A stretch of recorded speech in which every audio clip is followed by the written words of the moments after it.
Good morning बच्चों, ठीक ठाक, वेरी गुड, सब ठीक है। और आज आप लोगों को पता है गुरु नानक जयंती है, ठीक है। तो पहले ही जीके का क्वेश्चन स्टार्ट कर दिया जाए। आपको पता है सब लोगों को कि गुरु नानक जी जो थे वो फाउंडर ऑफ सिख रिलीजन है, ठीक। पहला चीज। दूसरा चीज ये कि गुरु नानक जी जो है वो सिख गुरु के पहले गुरु थे।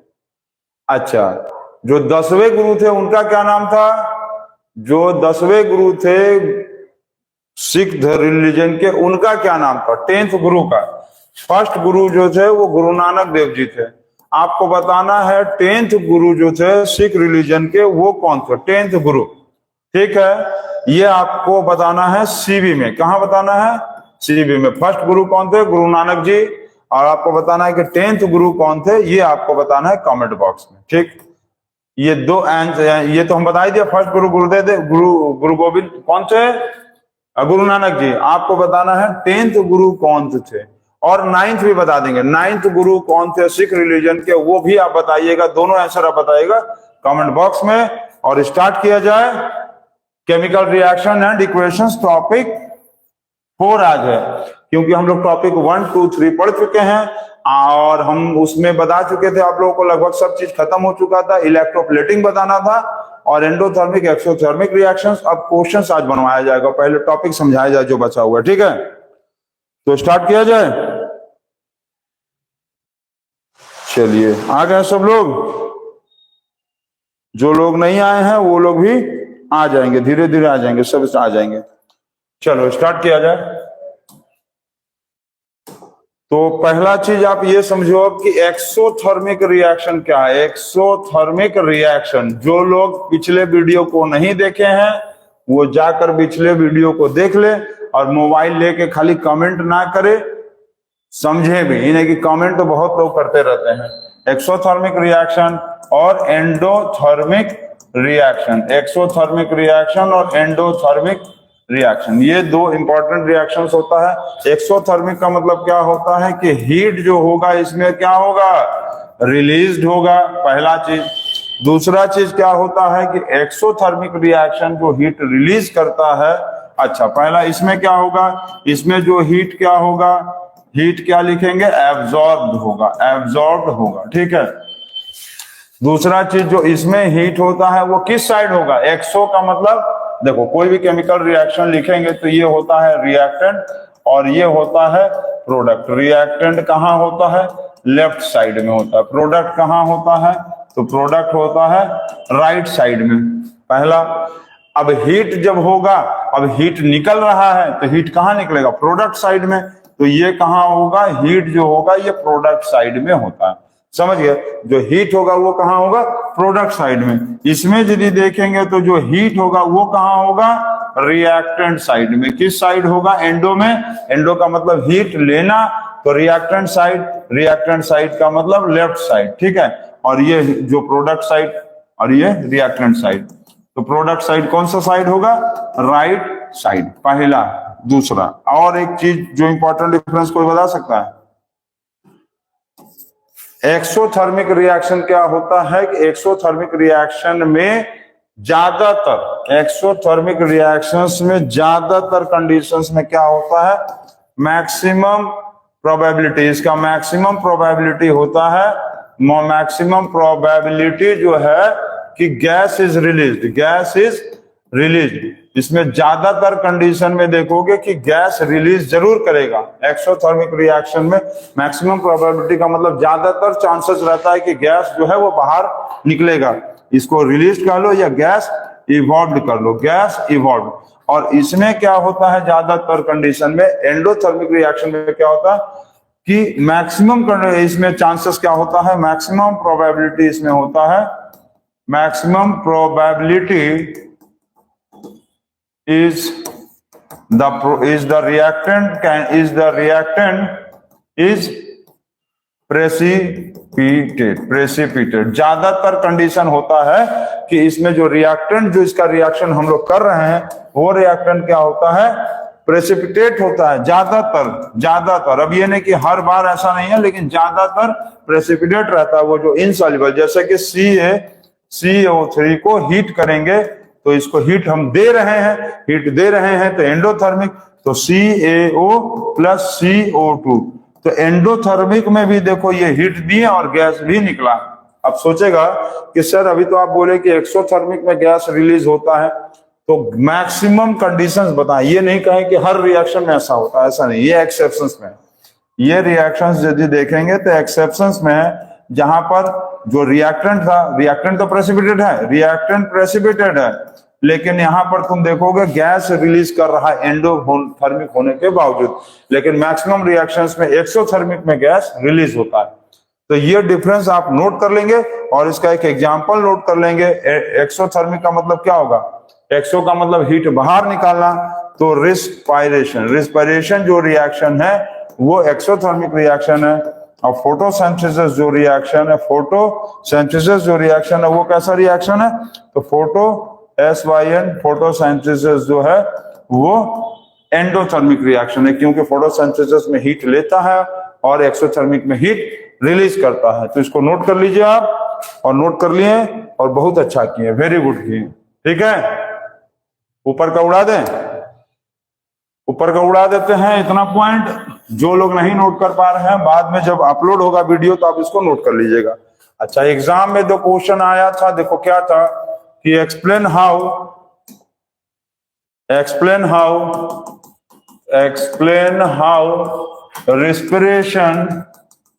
respiration is opposite to photosynthesis। तो इसमें तुमको सिंपल एक्सप्लेन करना है। देखो हम आंसर लिख नहीं रहे, हम समझा दे रहे हैं, आप लोग नोट कर लेना। इसमें तुमको क्या लिखना है कि respiration is a process in which glucose is broken down to give out carbon dioxide and heat. क्योंकि कार्बन डाइऑक्साइड खुद ही गर्म गैस है, कल बताए थे, हीट निकालता है। Whereas photosynthesis is a reaction in which heat is absorbed in the form of sunlight to form glucose। तो इतना लिखेंगे और उसके बाद लिख देना रिस्पिरेशन का रिएक्शन लिख देना। रिस्पिरेशन का क्या रिएक्शन होता है बताओ? तो रिस्पिरेशन का क्या रिएक्शन लिखेंगे? तो रिस्पिरेशन का रिएक्शन होता है, पहले स्टेटमेंट हम जो बताए हैं वो लिखेंगे और रिस्पिरेशन का रिएक्शन लिख देना और फोटोसिंथेसिस का रिएक्शन लिख देना। तो रिस्पिरेशन का क्या रिएक्शन था? रिस्पिरेशन में C6H12O6 plus O2 is equal to, यहां पर क्या करेंगे इसको, plus O2 is equal to CO2 plus H2O और प्लस हीट। प्लस क्या करेंगे? हीट को कैसे डिनोट करते हैं? ट्राइंगल से। तो आया ना राइट साइड में। और इसमें क्या लिखेंगे? CO2 plus H2O plus sunlight. ठीक है, सनलाइट भी होता है और क्लोरोफिल भी होता है, और ये मिलाकर क्या बनता है? C6H12O6 प्लस O2 को बाहर निकाल देता है ये। ठीक है, तो ये जो होगा, ये क्या कर रहा है? हीट ले रहा है, हीट एब्जॉर्ब कर रहा है। ये हीट क्या कर रहा है? एब्जॉर्ब कर रहा है। समझ गए ना? तो ये आप इस तरह से रिस्पिरेशन का रिएक्शन लिख देना और फोटोसिंथेसिस का रिएक्शन लिख देना। ठीक है, इस रिएक्शन को चाहो तो तुम ऐसे भी लिख सकते हो, C6H12, चलो ऐसे ही लिखना, ऐसे और इस तरह से। कुछ इसको ऐसे भी लिखा जा सकता है, इधर और इधर करके। मतलब कैसे कि C6H12O6 प्लस O2 ठीक, और यहां पर क्या आएगा? CO2 प्लस H2O और प्लस क्या होगा? यहां पर देखो, यहां पर क्या हो रहा है? ये हीट बाहर निकाल रहा है ना, तो प्लस हीट यहां हो गया, और जब इसको जोड़ेगा तो फिर यही बाहर आएगा, यही ना? अरे इसी को जोड़ेंगे तो फिर ना यही आएगा। देखो इसको जोड़ें मतलब इसको मिलाएंगे तो ये बनेगा, और फिर इसको मिलाएंगे तो ये बनेगा। तो इधर से जब तोड़ रहे थे, इधर से मिला रहे थे, तो क्या बन रहा था? रिस्पिरेशन बन रहा था। और उधर से जब मिलाएंगे इधर से, तो ये क्या बनेगा? Photosynthesis reaction. और यहाँ इसको बोलते हैं हम लोग सन लाइट के प्रेजेंस में होता है। ठीक है, तो इस तरह से एक्सप्लेन कर सकते हैं respiration and photosynthesis are opposite to each other. और ये बहुत इंपॉर्टेंट क्वेश्चन है, एग्जाम में आया हुआ क्वेश्चन है, तो आप इसको इग्नोर मत करना बिल्कुल। और स्टार्टिंग में जो स्टेटमेंट हम बोले हैं उसको लिख के ये लिख दोगे, बस फुल मार्क्स मिल जाएगा आपको, फुल मार्क्स मिल जाएगा। इतना नोट कर लिए, इतना नोट किया है? चलो ठीक है, इतना नोट कर लिया, कमेंट कर रहे हैं सब, चलो हो गया। अच्छा, अब इसके बाद देखो इलेक्ट्रोप्लेटिंग। इलेक्ट्रोप्लेटिंग क्या होता है, हम कल बोले थे कि बताएंगे कि इलेक्ट्रोप्लेटिंग क्या होता है। तो देखो इलेक्ट्रोप्लेटिंग का मतलब क्या होता है कि पेस्टिंग ऑफ, अब बोलेगा कि सर पेस्टिंग तो एनोडाइजिंग में भी बताए थे, गैल्वेनाइजिंग में भी बताए थे, तो इसमें देखो क्या फर्क है। पेस्टिंग ऑफ सुपीरियर और हाई रिएक्टिव, सुपीरियर मतलब हाई रिएक्टिव को लो रिएक्टिव, सोचो खुद बताओ तो। सुपीरियर का मतलब जो जल्दी नहीं रिएक्ट करता है, तो पेस्टिंग ऑफ सुपीरियर और low reactive metal over the upper surface of the inferior मतलब हाई रिएक्टिव, जो जल्दी से मिल जाए, इसमें उल्टा सीधा कंफ्यूज मत होना। जो बहुत जल्दी से मिल जाता है उसको क्या बोलते हैं, जो बहुत जल्दी से मिल जाता है हाई रिएक्टिव मतलब इंफीरियर है, इसीलिए तो तुरंत मिल जाता है किसी को। और जो जल्दी से किसी से नहीं मिलता है तो उसको क्या कहते हैं, सुपीरियर मतलब लो रिएक्टिव। ठीक है, अभी समझ में आ जाएगा।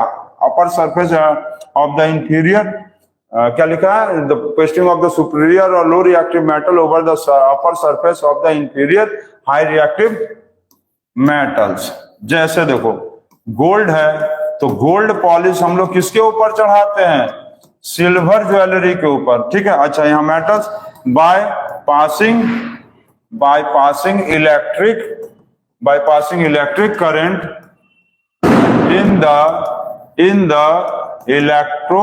in the electrolytic solution। ठीक है, इलेक्ट्रोलाइटिक सॉल्यूशन में। अब इसको देखो अच्छे से समझो। गोल्ड पॉलिश हम लोग किसके ऊपर चढ़ाते हैं, सिल्वर ज्वेलरी के ऊपर। सिल्वर ज्वेलरी के ऊपर हम लोग क्या करते हैं, गोल्ड पॉलिश चढ़ा देते हैं। ठीक, तो गोल्ड जो है वो क्या है, अब तुम रिएक्टिविटी सीरीज देखोगे तो देखो हाइड्रोजन यहाँ है, इसके बाद मरकरी है, फिर है सिल्वर, फिर है गोल्ड, फिर है प्लेटिनम। तो सिल्वर कहाँ है, यहाँ है, और गोल्ड यहाँ है। इसका मतलब जितना नीचे जाते थे वो लो रिएक्टिव होता था। तो ये हो गया लो रिएक्टिव, ठीक है, और ये हो गया हाई रिएक्टिव। ये क्या है, हाई रिएक्टिव, और ये क्या है, लो रिएक्टिव। तो जितना नीचे जाएंगे लो रिएक्टिव, जितना ऊपर जाएंगे हाई रिएक्टिव। अब हाई रिएक्टिव वाला क्या है, हाई रिएक्टिव वाला इंफीरियर है, और लो रिएक्टिव वाला क्या था, सुपीरियर था। लो रिएक्टिव वाला सुपीरियर था। तो देखो अभी हम क्या लिखे हैं, वही तो लिखे होंगे। हाई रिएक्टिव वाला क्या लिखे हैं, इंफीरियर लिखे हैं ना। तो इसी तरह से गोल्ड का पॉलिश हम लोग सिल्वर पर चढ़ाएंगे। किसी को सुने हो कि सिल्वर के ऊपर गोल्ड का, अरे सिल्वर के ऊपर तो गोल्ड का पॉलिश चढ़ा ही देगा, हर आदमी तो यही चढ़वाता है ना। किसी को सुने हो कि गोल्ड के ऊपर सिल्वर का पॉलिश चढ़ाया है, गोल्ड के ऊपर सिल्वर का पॉलिश सुने हो कि चढ़ा है? नहीं, ऐसा नहीं होता है। तो गोल्ड का पॉलिश किसके ऊपर चढ़ाएंगे, सिल्वर के ऊपर चढ़ा दो। या तो तुम अब यहाँ सिल्वर का पॉलिश जो है, सिल्वर का पॉलिश किसके ऊपर चढ़ा दो, मान लो लोहे का बर्तन है, या किसी लोहे का ही मान लो बर्तन है, आयरन का जो है स्पून है, आयरन का स्पून है, इसके ऊपर तुम क्या कर दिए, सिल्वर पॉलिश चढ़ा दिया। तो सिल्वर क्या है सिल्वर नीचे, और आयरन मान लो यहाँ है, आयरन यहाँ है। तो सिल्वर क्या कहलाएगा, सिल्वर कहलाएगा सुपीरियर मेटल, मतलब लो रिएक्टिव कहलाएगा ना। और ये क्या कहलाएगा, आयरन, आयरन क्या कहलाएगा, इंफीरियर मेटल, मतलब हाई रिएक्टिव। ये क्या कहलाएगा, हाई रिएक्टिव। ठीक है, इतना समझ गए। तो इलेक्ट्रोप्लेटिंग एक ऐसा प्रोसेस होता है जिसमें हम लोग सुपीरियर और लो रिएक्टिव मेटल्स को हाई रिएक्टिव इंफीरियर वाले मेटल्स के ऊपर इलेक्ट्रिक करंट पास करके, किसके ऊपर, इलेक्ट्रिक करंट कहां पास करेंगे, इलेक्ट्रोलाइटिक सॉल्यूशन में पास करते हैं। अब इसका तुम ये समझो कि इलेक्ट्रोलाइटिक सॉल्यूशन क्या है और कैसे इलेक्ट्रिसिटी पास करते हैं और कौन सा चीज कहां जाकर कलेक्ट होता है, ये चीज देखो हम बताते हैं। इसको नोट कर लो, नोट कर लिए?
नोट कर लिए?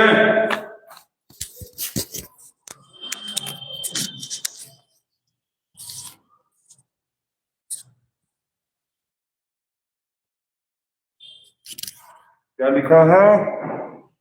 इतने एलिमेंट का नाम याद करें कि जो पेन काम आए। अच्छा भाई, अभी याद क्या करना है, तुमको समझना पड़ेगा कि लर्न कर, याद कर लेंगे, रटने से काम चलेगा? क्लास 10 है, रटने से काम नहीं चलेगा। रटना मतलब फटना और एग्जाम में फेल के पास जाकर होकर सटना। तो रटना सटना ये सब बंद करो, समझना शुरू करो। समझना, जो अब बच्चा रटना शुरू कर देगा, रटना फटना कटना पटना चल जाएगा, और जो आदमी समझना शुरू कर देगा ना, वो झरना की तरह सरल करके बना लेगा सब चीजों को।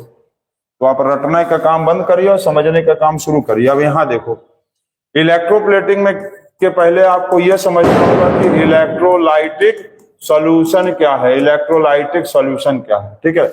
इलेक्ट्रोलाइटिक सॉल्यूशन क्या है, जिसको हम लोग कहते हैं इलेक्ट्रोलाइट कहते हैं। और एक चीज होता है इलेक्ट्रोड।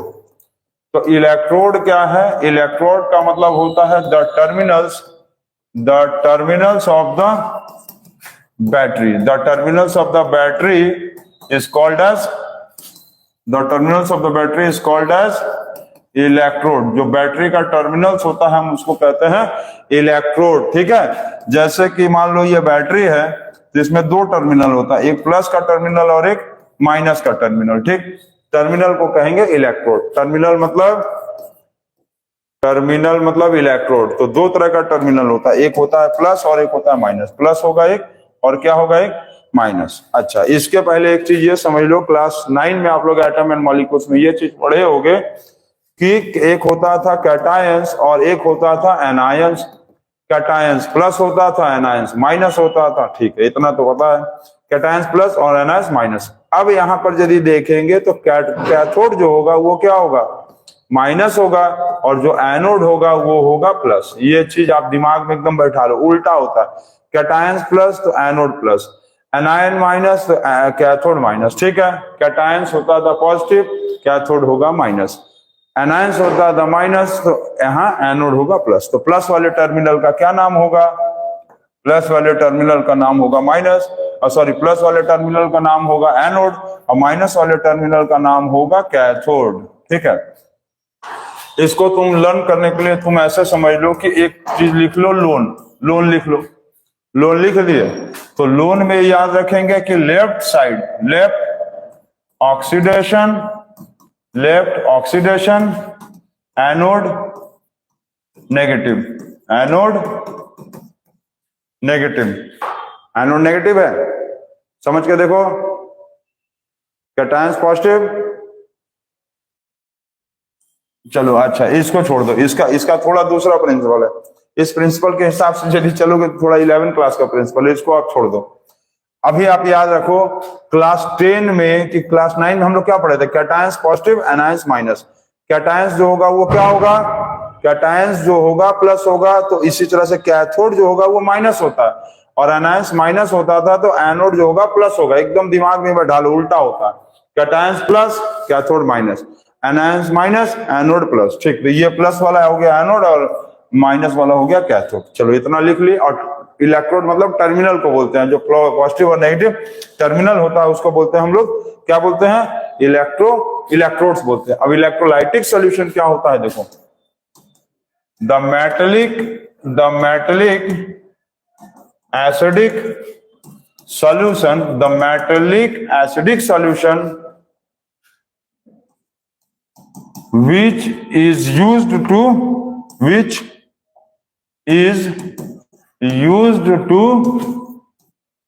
polish the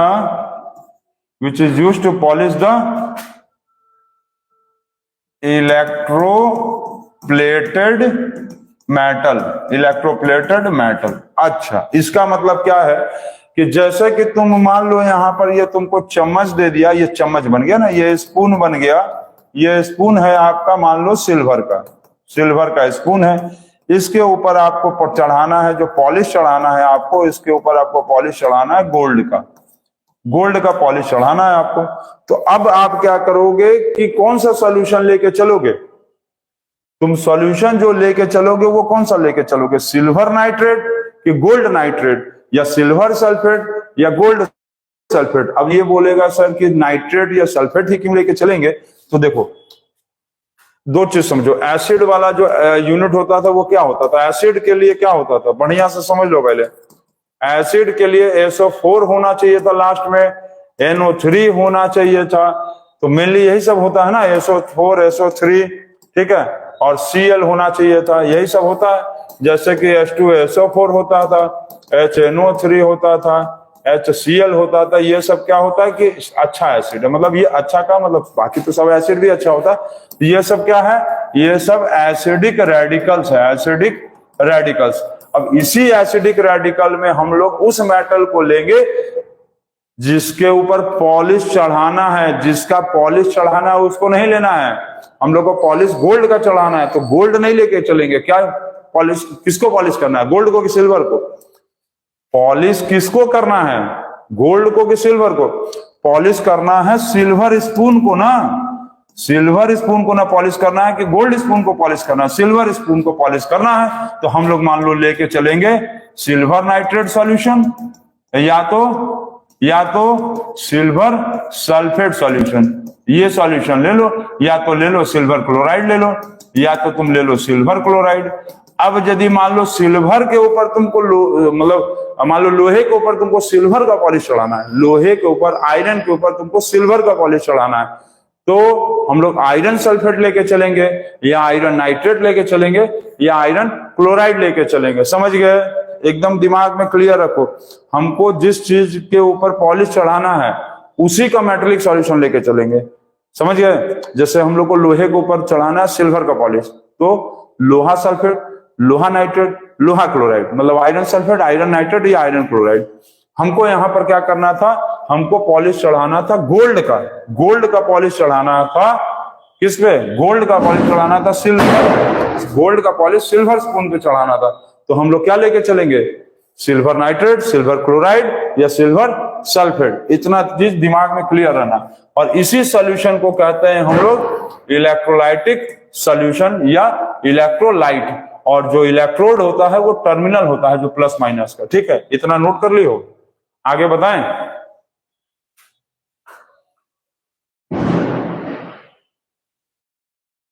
नोट कर लियो,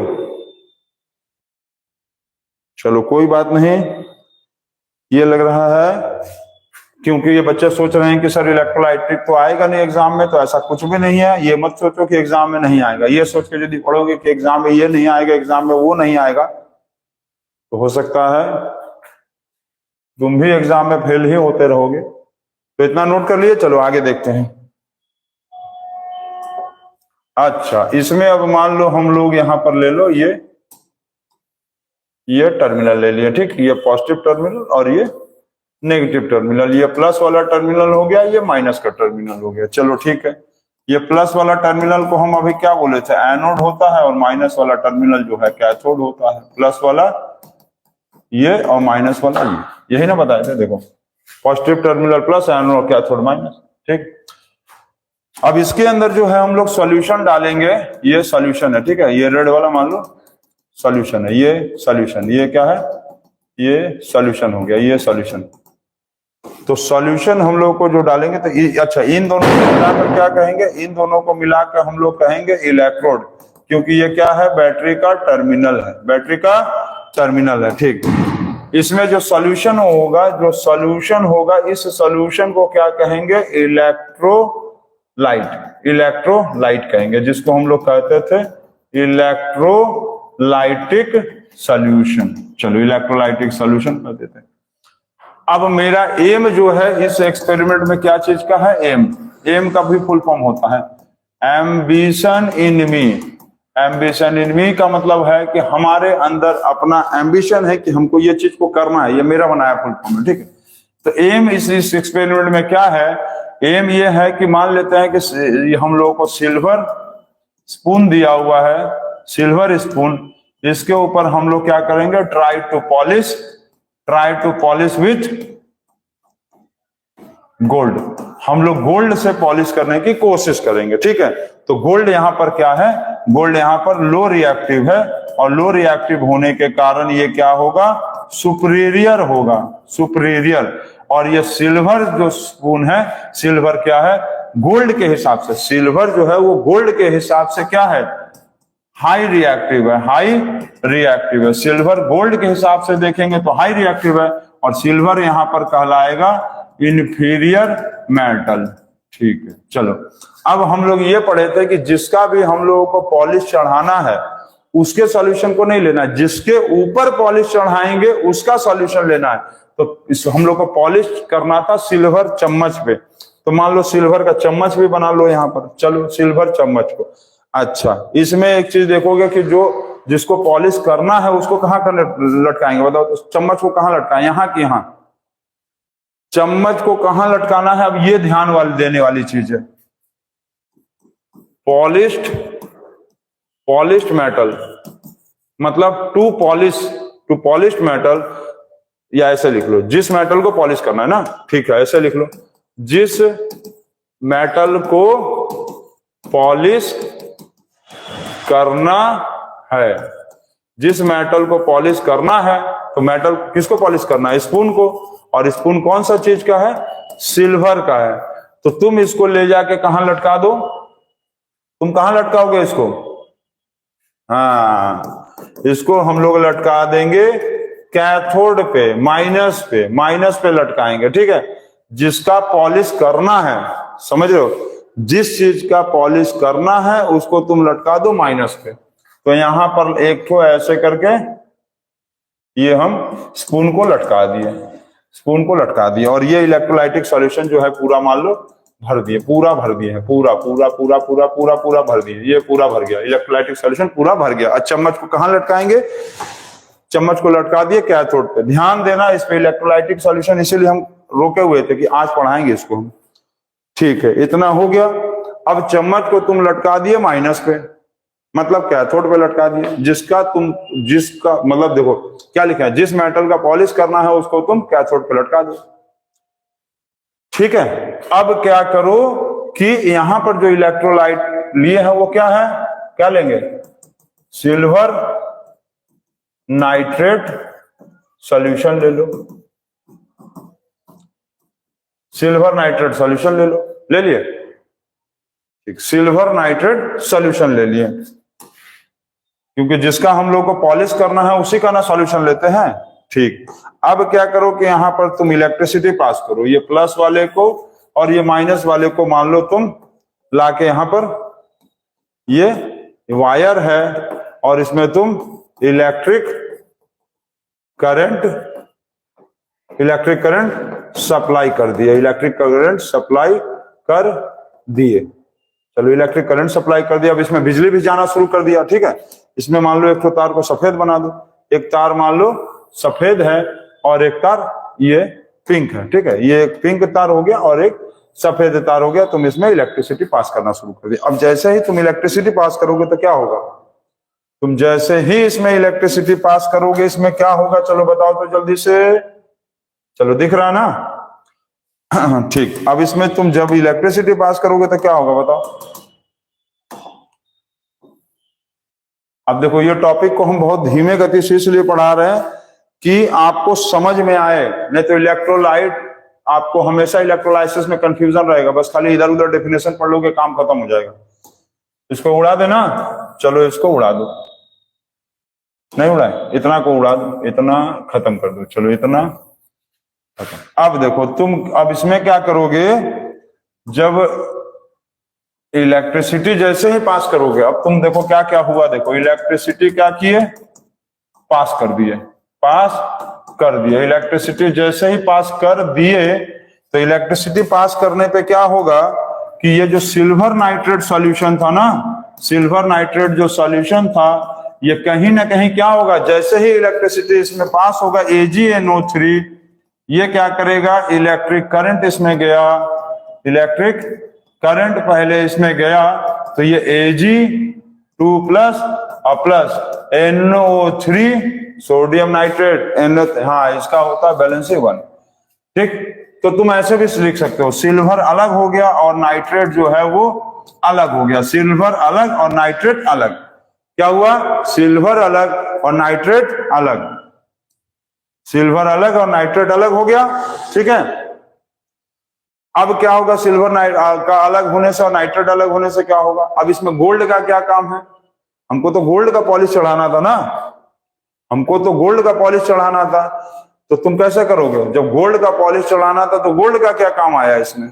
अब देखो ये जब सिल्वर नाइट्रेट अलग हुआ तो ये वाला जो सिल्वर का पार्टिकल्स है, सिल्वर का जो पार्टिकल्स है, मतलब जिसको कहेंगे सिल्वर एटम्स, ये कहां जाएगा, सिल्वर एटम कहां जाएगा, सिल्वर एटम धीरे धीरे क्या बन गया, रेड, ये बन गया ऐसे 2 प्लस, मतलब ये बन गया सिल्वर आयन, ये बना सिल्वर आयन।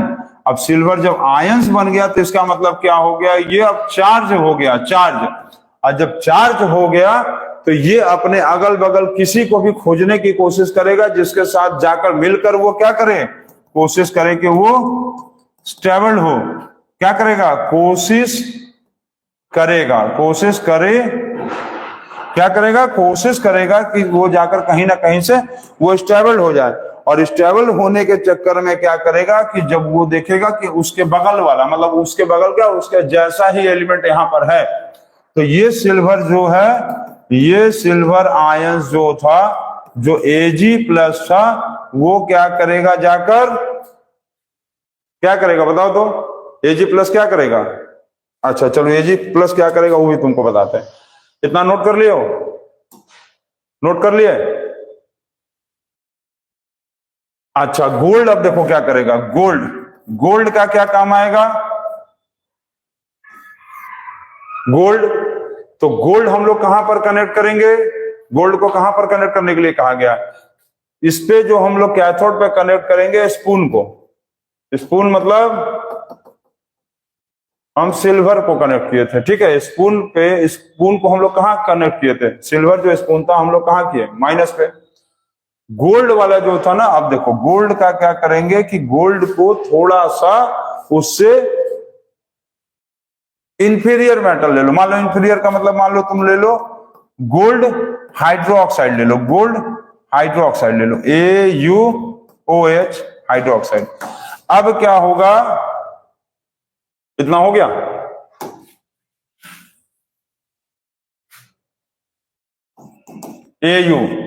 AU हम लोग ले लिए थे, O एल्युमिनियम, सॉरी हाँ गोल्ड हाइड्रोक्साइड, गोल्ड हाइड्रोक्साइड ले लो, गोल्ड क्लोराइड भी आता है, गोल्ड क्लोराइड भी बनेगा। गोल्ड क्लोराइड ऐसा है कि गोल्ड रिएक्ट नहीं करता है लेकिन केमिकल रिएक्शन से प्रोसेस से बना लिया जाता है, गोल्ड क्लोराइड बना लेते हैं या गोल्ड हाइड्रोक्साइड करते हैं। और इसको क्या करेंगे कि हम लोग इसमें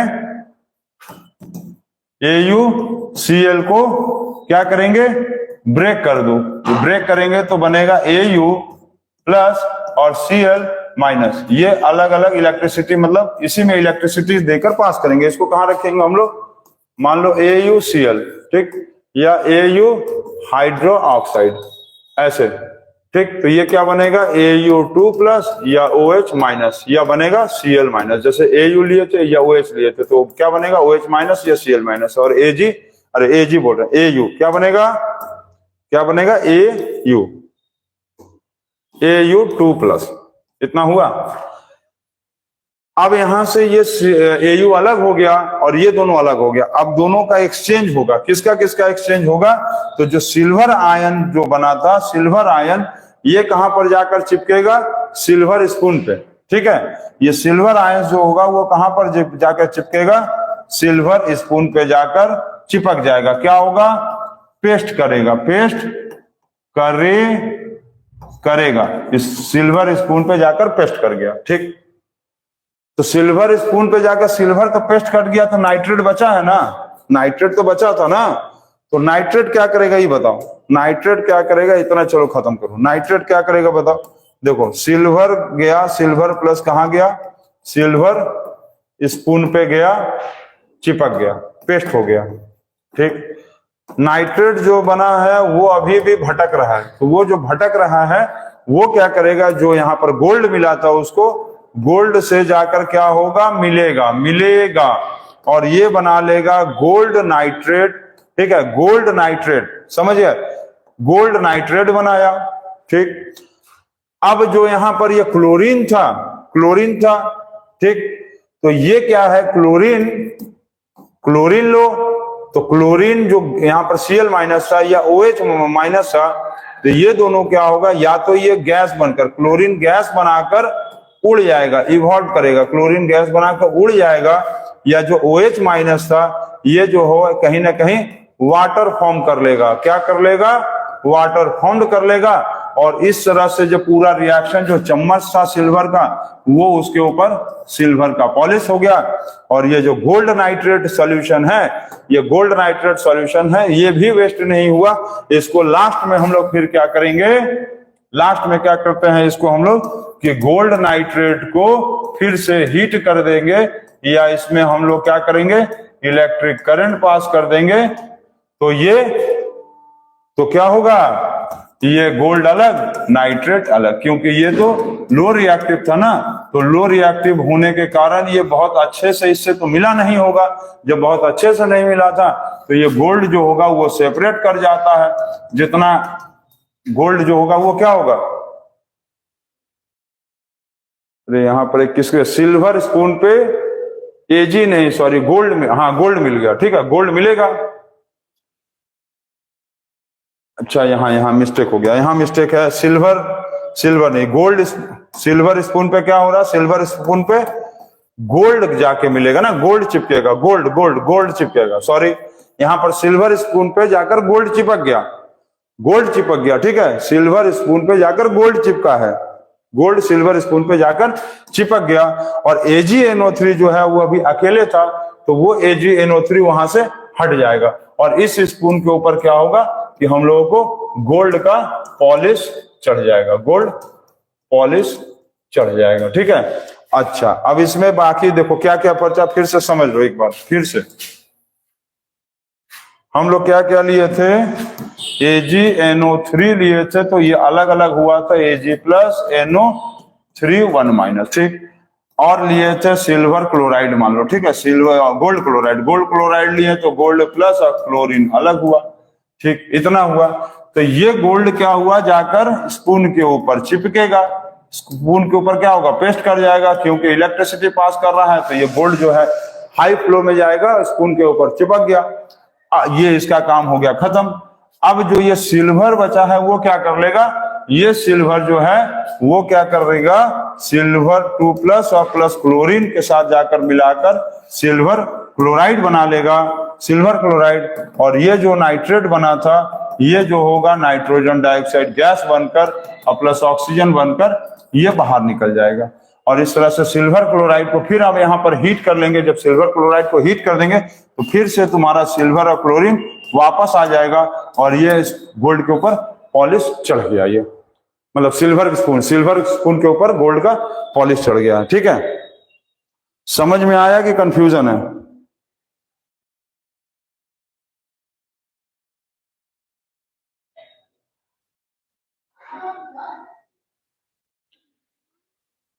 समझ में आया है?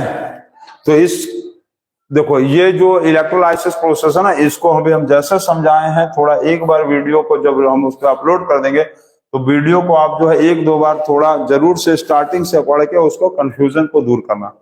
नहीं होगा तो फिर बताना, हम फिर से इलेक्ट्रोलाइसिस का बता दिया जाएगा। ठीक है, इलेक्ट्रोलाइसिस कैसे होता है।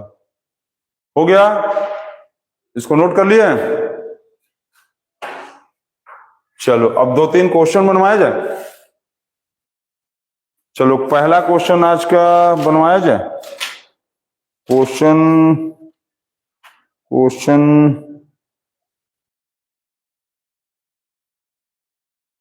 चलो ये बताओ तो, व्हाट हैपेंस, देखो ये चैप्टर का लास्ट टॉपिक था, इलेक्ट्रोलाइसिस जो है इस चैप्टर का लास्ट टॉपिक था। ठीक है, लास्ट टॉपिक था।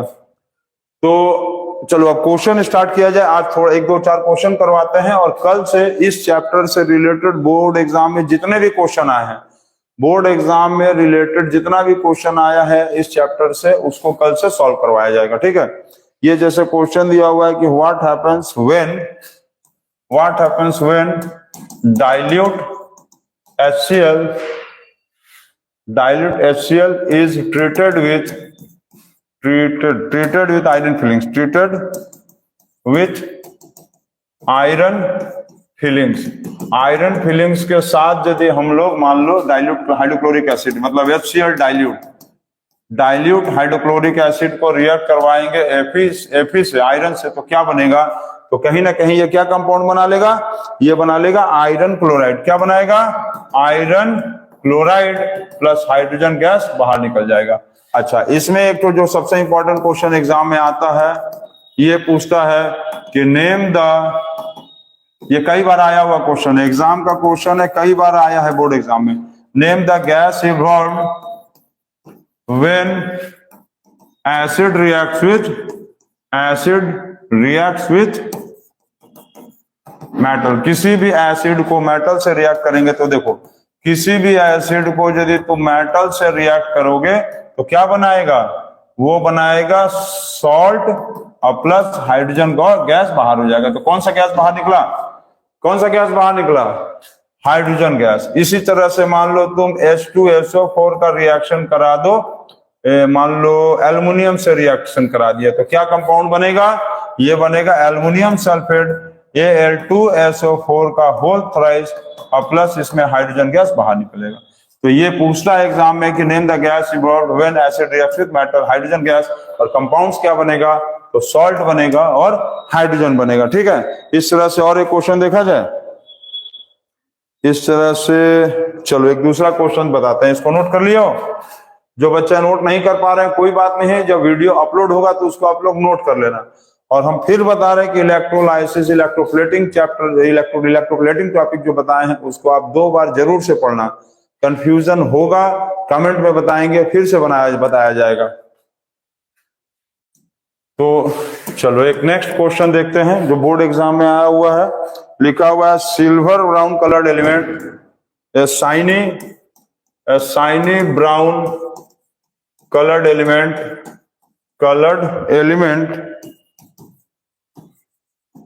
X on heating in air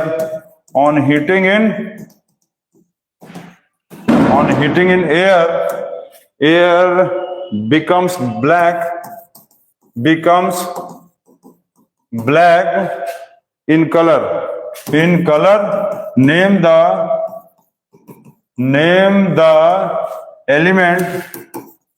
the element और क्या दिया? X and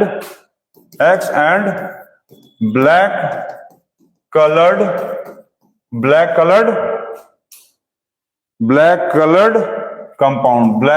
compound का बताना है। कल black colored compound found, तो ये आपको बताना है। तो क्या लिखा है कि and shiny brown coloured element X shiny brown. तो शाइनी ब्राउन जो है वो कौन सा एलिमेंट होता है हम आपको बताए होंगे। इसको लिखा है हीट किया एयर में, मतलब इसको ऑक्सीजन से मिला दिया, एयर का मतलब ऑक्सीजन से मिला दिया, तो ये जो कंपाउंड बन रहा है यहाँ पर ये हो जा रहा है ब्लैक कलर का आपको बताना है कि जो है एक्स कंपाउंड क्या है, एक्स एलिमेंट कौन सा है, और कंपाउंड का आपको नेम बताना है। तो सबसे पहले ध्यान दोगे कि शाइनी ब्राउन कलर का जो कंपाउंड होता है, वो एलिमेंट होता है, शाइनी ब्राउन कलर का जो एलिमेंट होता है कॉपर होता है। कॉपर को जब ऑक्सीजन से रिएक्ट कराएंगे हम लोग तो क्या होगा, यहाँ पर हीट किया है ना, इसको जब हीट करेंगे, हीट का मतलब क्या हुआ, लिखा है ना एक्स ऑन हीटिंग, हीट किया तो क्या बनेगा, कॉपर ऑक्साइड। ये होता है एक्स, ये है एक्स, ठीक। एक्स कौन था, एक्स का नाम हो गया कॉपर, और ये कंपाउंड जो बन रहा है ये किस कलर का था, ये है ब्लैक। तो ये कंपाउंड क्या है, कॉपर ऑक्साइड। तो ये क्वेश्चन एग्जाम में भी आया हुआ है और ये क्वेश्चन एनसीईआरटी में भी दिया हुआ है, तो इसको आप अच्छे से समझ लो।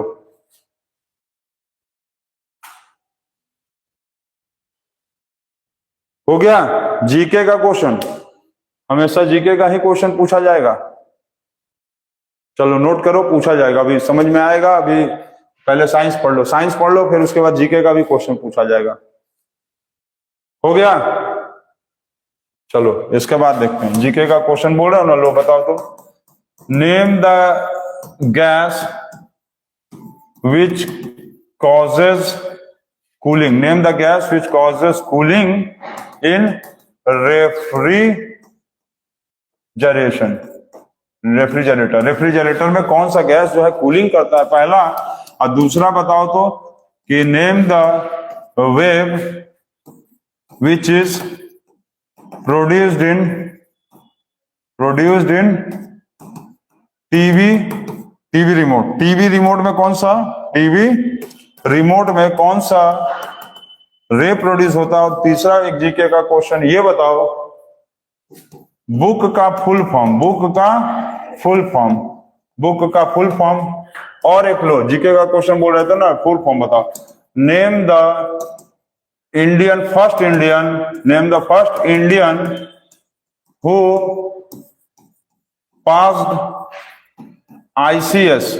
आईसीएस का मतलब होता है Indian civil services exam. Indian civil services exams होता है, जो पहले कहाँ होता था, इन इंग्लैंड। पहले जो है इंडियन सिविल सर्विसेज का एग्जाम जो है, जिसको आईएएस का एग्जाम कहते थे, वो इंग्लैंड में होता था। वो पहला इंडियन कौन था जो इसको पास आउट किया था। और लो चलो और एक जीके का क्वेश्चन बताओ। In which year CV Raman, in which year CV Raman got the Nobel prize. CV Raman को नोबेल प्राइज कौन से साल में मिला था। सीवी रमन को नोबेल प्राइज जो है वो कौन से ईयर में मिला था, ईयर आपको बताना है। Got the CV Raman got the Nobel prize in which year, ठीक है। क्या है, in which year the CV Raman, क्या बताएं, in which year CV Raman got the Nobel prize, ठीक है। आपको ईयर बताना है, कौन से फील्ड में मिला था उनको नोबेल प्राइज वो बताना है, ठीक है। ये आप हमको बताइएगा। और क्या चीज के लिए मिला था, मतलब इनका क्या कंट्रीब्यूशन था जिसके लिए इनको नोबेल प्राइज मिला था। तो इतना ढेर सारा जीके का क्वेश्चन हो गया, आप बताते रहिए, कोई बात नहीं, कमेंट बॉक्स में बताते रहिएगा। अब हम लोग थोड़ा सा 2 क्वेश्चन और बना लिया जाए, साइंस का बना लिया जाए। कमेंट करना बंद कर दिए हैं क्या सर 1 जीके क्वेश्चन।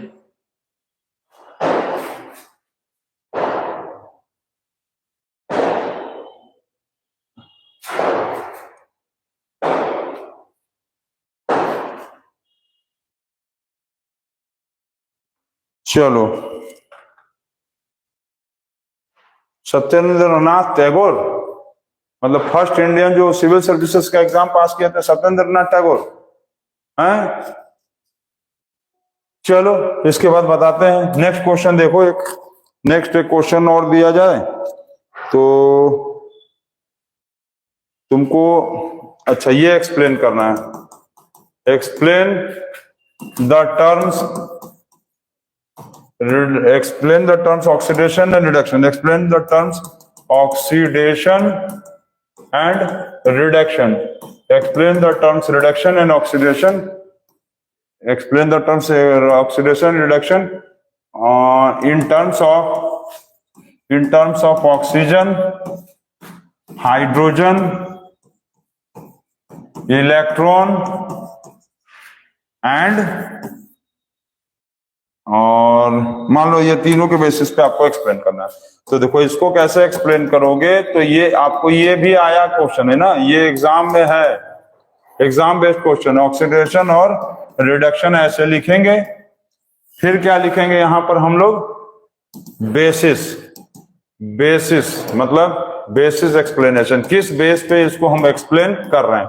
तो सबसे पहले ऑक्सीजन के बेस पे, तो ऑक्सीडेशन में क्या होता था, ऐड होता था ऑक्सीजन, क्या होता था, ऐड होता था ऑक्सीजन। हाइड्रोजन के बेसिस पे देखेंगे तो क्या होता था, हाइड्रोजन लेस होता था। ऑक्सीडेशन में क्या होता था, हाइड्रोजन लेस होता था, इसमें ऑक्सीजन प्लस होता था, इसमें हाइड्रोजन माइनस होता था। ठीक है, अब इसके बाद देखेंगे तो इलेक्ट्रॉन्स के बेसिस पे, तो इलेक्ट्रॉन्स के बेसिस पे देखेंगे तो क्या होगा, ऑक्सीडेशन का मतलब होता है इलेक्ट्रॉन्स का लूज करना, इलेक्ट्रॉन्स को लूज करना। ठीक है, ऑक्सीजन के बेसिस पे, हाइड्रोजन के बेसिस पे, इलेक्ट्रॉन बेसिस पे, और मेटल नॉन मेटल के बेसिस पे भी था। 4 पॉइंट था, मेटल और नॉन मेटल के बेसिस पे था। तो मेटल नॉन मेटल के बेसिस पे देखेंगे तो क्या होगा, मेटल और नॉन मेटल के बेसिस पे देखेंगे तो क्योंकि इलेक्ट्रॉन लूज कौन करता है, तो मेटल लूज करता है, तो जो मेटल होगा वही ऑक्सीडेशन करेगा। ठीक, अब यहां पर देखेंगे ऑक्सीजन को ऐड करता था, तो ये ऑक्सीजन को क्या करेगा, ऑक्सीजन को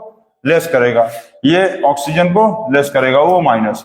ये लेस हाइड्रोजन है तो ये क्या करेगा, ऐड हाइड्रोजन क्या करेगा, क्या करेगा, ऐड हाइड्रोजन, मतलब H प्लस होगा इसमें। ठीक है, यहां इलेक्ट्रॉन लूज करता था तो ये क्या करेगा, इलेक्ट्रॉन को गेन करेगा। ठीक, चौथा पॉइंट, चौथा मेटल के बेसिस और नॉन मेटल के बेसिस पे देखेंगे तो क्योंकि ये क्या है, ये है इलेक्ट्रॉन को गेन करता था, तो इलेक्ट्रॉन को गेन कौन करता था, तो हम लोग पढ़ते आए हैं कि नॉन मेटल इलेक्ट्रॉन को गेन करता है। तो ये 4 बेसिस है रिडक्शन और ऑक्सीडेशन का, किस कौन कौन से आधार पे था, कौन कौन से बेसिस पे था, ऑक्सीजन, हाइड्रोजन, इलेक्ट्रॉन और मेटल नॉन मेटल। आधार का मतलब यहाँ आधार कार्ड लेके नहीं आना है, यहाँ पर आपको बताना है कि इनके बेसिस पे बताइए कि ऑक्सीडेशन और रिडक्शन में क्या डिफरेंस था। और दूसरा चीज क्या हम बताए थे, कल याद है, ऑक्सीडेशन का मतलब रिड्यूसिंग एजेंट, और रिडक्शन का मतलब ऑक्सीडाइजिंग एजेंट। ठीक है, तो ये नोट कर लिया गया। अच्छा, अभी कोई देखो कहीं जाने की जरूरत नहीं है। एक चीज अभी हम लास्ट के 5 मिनट में एक्टिविटी बेस्ड क्वेश्चन बताएंगे, और एक्टिविटी बेस्ड क्वेश्चन में 9 टॉपिक है जो इस चैप्टर में आता है, वो टॉपिक्स बता दिया जाएगा और उसका एक्सप्लेनेशन कल करेंगे। तो टॉपिक्स आप देखने के लिए रुके रहेंगे, खाना खाने के लिए भाग नहीं जाएंगे। ठीक है, और एक क्वेश्चन देखा जाए, और एक क्वेश्चन है, एक क्वेश्चन मान लीजिए आपसे कह दिया गया, एक क्वेश्चन आपसे, हाँ, तो ये आपको बताना है ग्रीन विट्रियोल और ब्लू विट्रियोल का फॉर्मूला बताना है। ग्रीन विट्रियोल और ब्लू विट्रियोल, तो ग्रीन विट्रियोल का मतलब क्या होता है, ग्रीन विट्रियोल का मतलब होगा FeSO4.7H2O, और ब्लू विट्रियोल का मतलब होता है CuSO4.5H2O। ठीक है, ब्लू विट्रियोल का मतलब होगा CuSO4.5H2O। ठीक है, ठीक है, CuSO4.5H2O और FeSO4.7H2O। तो इसको नोट कर लेंगे, आप नोट कर लिए,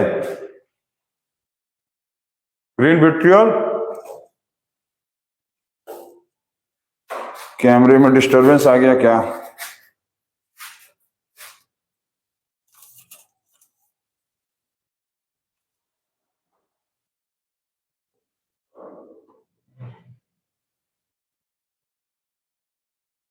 ठीक है,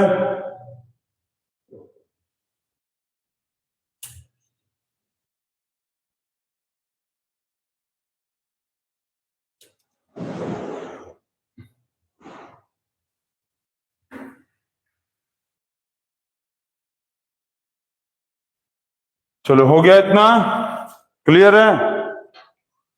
तो ब्लू विट्रियल और ग्रीन विट्रियल हो गया। इसके बाद आप लोग देखो, ये चैप्टर अब हो गया यहाँ पर एंड। ये चैप्टर का सारा एक्सप्लेनेशन मतलब फुल एक्सप्लेनेशन हो गया। अब आपको क्या करना है, देखो एक्सप्लेनेशन तो हम करवा दिए हैं। अब इस चैप्टर्स में आप ध्यान से पढ़ो, समझ लो कि क्या कैसे पढ़ना है। अब आपको इस चैप्टर के टॉप 50 क्वेश्चंस को करवाया जाएगा। टॉप 50 क्वेश्चंस जो एग्जाम में आया है, एग्जाम में आया है लास्ट 10 ईयर्स में, लास्ट 10 ईयर्स में जो क्वेश्चन इस चैप्टर से आया है उसको करवाया जाएगा आपको। ठीक है, तो आप लोग ये नहीं कि खाली एक्सप्लेनेशन, जैसे बहुत सारे बच्चों का आदत होता है कि एक्सप्लेनेशन तो पढ़ लेते हैं, उसके बाद जो है वो चीजों को, क्वेश्चंस को नहीं बनाते हैं। ठीक है, तो कल से क्वेश्चन बनवाया जाएगा। 10 ईयर्स का 50 क्वेश्चंस को बनवाया जाएगा आप लोगों को, जिसमें एनसीईआरटी का भी क्वेश्चन होगा और प्लस बोर्ड एग्जाम का, बोर्ड एग्जाम में टॉप 50 क्वेश्चंस को करवाया जाएगा। अच्छा, इस चैप्टर में एक चीज आप ध्यान देना, इस चैप्टर में और एक जो सबसे इंपॉर्टेंट चीज था, ये टोटल एक्टिविटीज जो है आपको पढ़ना था। एक्टिविटीज बेस्ड क्वेश्चन जो है इसी टॉपिक से आता है। तो पहला क्या था, combustion reaction, exothermic reaction by burning the magnesium in air. दूसरा क्या है, double displacement reaction by taking the example of lead nitrate and potassium iodide. Third क्या है, displacement reaction by taking the examples between the zinc and dilute hydrochloric acid. Fourth क्या है, exothermic reaction between the calcium oxide and water. Fifth क्या है, decomposition of iron sulphate and electrolysis of water. Seventh क्या है, effect of sunlight on silver chloride. ठीक है, इसको हम लोग क्या कहते थे, इसको हम लोग कहते थे फोटोग्राफिक रिएक्शन। तो ये सारे टॉपिक्स, ये सारे एक्सपेरिमेंट मतलब एक्टिविटीज, ये क्या है, एक्टिविटी बेस्ड क्वेश्चन है। क्या है, एक्टिविटीज बेस्ड क्वेश्चन। जैसे हम लोग के क्लास में आशीष बोल रहा था कि सर एक्टिविटी बेस्ड क्वेश्चन नहीं करवाएं, तो यही एक्टिविटी बेस्ड क्वेश्चन आपको करना है। नो टॉपिक पे, displacement reaction of copper by iron in copper sulphate solution. और 9 नंबर, double displacement reaction of barium chloride and sodium sulphate solution. ये टॉपिक को आप बहुत अच्छे से करेंगे। यही आप में समझ लीजिए कि जो बोर्ड एग्जाम्स में प्रैक्टिकल फाइल लिखना है, बोर्ड एग्जाम का जो प्रैक्टिकल फाइल है वो आपको इसी से कंप्लीट करना है ना, हम वो बता देंगे। इसीलिए पहले आप इसका एक्सप्लेनेशन होगा। जैसे एक टॉपिक में 7-8 क्वेश्चन है, हर टॉपिक में 7-8 क्वेश्चन है, उसको आपको बताया जाएगा और इसको सॉल्व करवाया जाएगा। उसके बाद एनसीईआरटी और टॉप 50 क्वेश्चंस बोर्ड एग्जाम का चैप्टर्स का करवाया जाएगा। ठीक है, देखो चैप्टर्स को भाई हम तो पढ़ाते हैं तो बहुत डिटेल में पढ़ाते हैं। आधा अधूरा चीज पढ़ने से कोई फायदा नहीं। आधा अधूरा ज्ञान रखेंगे अभिमन्यु की तरह तो जाकर चक्रव्यूह में फंसेंगे और मारे जाएंगे। इसीलिए ज्ञान को अपने पूरा रखो, अधूरा मत रखो। अधूरा कोई काम नहीं अच्छा होता, ना अधूरा मकान अच्छा होता है, ना अधूरा दुकान अच्छा होता है, ना अधूरा ज्ञान अच्छा होता है। अधूरा कुछ अच्छा ही नहीं होता है। तो इसको आप लोग नोट कर लेंगे। ये एक्टिविटी बेस्ड क्वेश्चन था, ठीक है, ये कल करवाया जाएगा। और लाइव क्लासेस टाइमिंग थोड़ा 10-5 मिनट आगे या पीछे हो सकता है, उसके लिए आप लोग 8:30 बजे से 8:30 PM से डेली रेडी रहेंगे। ठीक है, चलिए, okay, see you, good night and bye. जाते जाते एक जीके का क्वेश्चन, जीके का एक क्वेश्चन फिर से आ गया। तो जीके का कमेंट बेस्ड क्वेश्चन आ गया एक। तो कमेंट बेस्ड क्वेश्चन में आप ये बताइए हमको कि फिजिक्स का फादर कौन है, फिजिक्स का फादर। ठीक, पहला। दूसरा, आप ये बताइए कि वेंट क्या होता है, वेंट, VENT, वेंट क्या है। और माउथ ऑफ वॉल्केनो जो है वो किसको बोलते हैं। चौथा, फूजी माउंटेन कहां पर है। और पांचवा, लॉर्ड बुद्धा का चाइल्डहुड नेम क्या था, चाइल्डहुड नेम क्या था। और लॉर्ड बुद्धा के सन का क्या नाम था, सन का नेम क्या था। और इनके वाइफ का क्या नेम था, ये आपको बताना है। ये 5 क्वेश्चन कमेंट बेस्ड वाला क्वेश्चन है, आप लोग इसको बताएंगे। ठीक है, तो chapter chemical reaction and equations खत्म हो गया। अब उसके बाद हम लोग क्वेश्चन आंसर और एक्सप्लेनेशन सब किया जाएगा। ठीक है, okay, see you, good night and bye.